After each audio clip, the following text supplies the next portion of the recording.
On How It's Made, we usually stick to the show's title and show you how products are manufactured. But this next segment is about special effects makeup, the kind used in theatre and on movie sets. So in this case, we'll not only show you how it's made, but also how it's applied. Our special effects makeup artist is about to work his magic to transform this 28-year-old woman into a senior citizen. After gelling her hair flat, he glues on a bald cap using a theatrical adhesive called Spirit Gum. He protects her eyebrows and eyelashes with petroleum jelly, then covers her face in alginate, a material used for taking dental impressions. Then the makeup artist applies wet plaster bandages. After about 25 minutes, the materials harden into a mask. Now he lines it with plaster.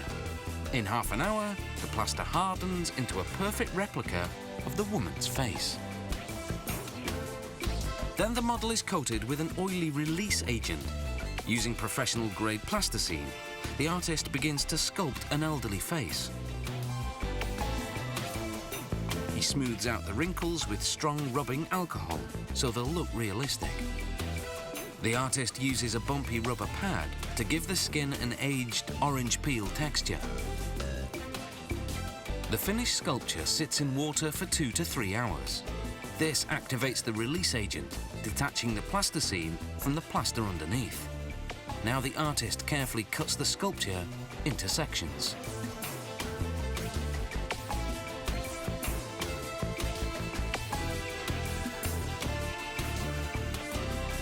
Now he can finally start on the mould he'll use to cast. First he takes a thin plaster impression of each piece. Then he coats the impression in plaster to make the positive half of the mould. Once it hardens, the makeup artist applies the plasticine piece to space the depth of the mould cavity.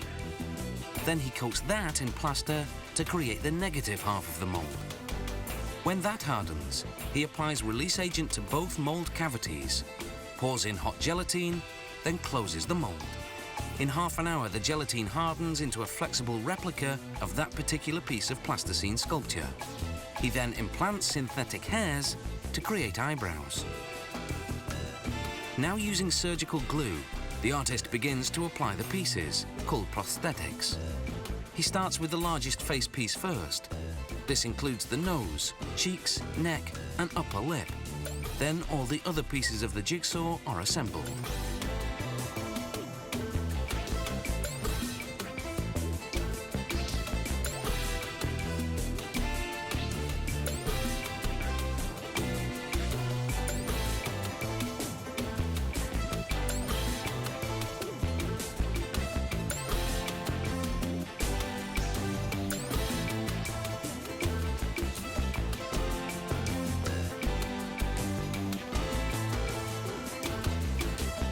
To age the eyes, the artist uses contact lenses. They create a ring around the iris, a typical feature of elderly eyes. Using tweezers and glue, eye bags are applied.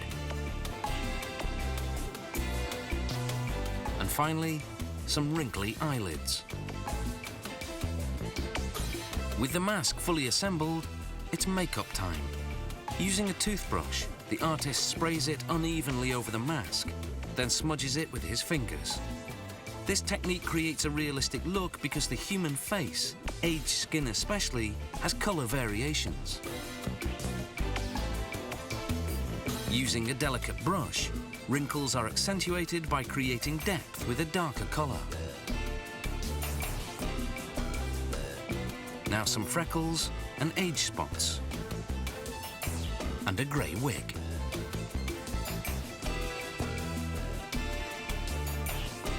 And finally, just a bit of lip colour, because lips dull with age. All this takes an experienced makeup artist about a month of work, and such expertise doesn't come cheap.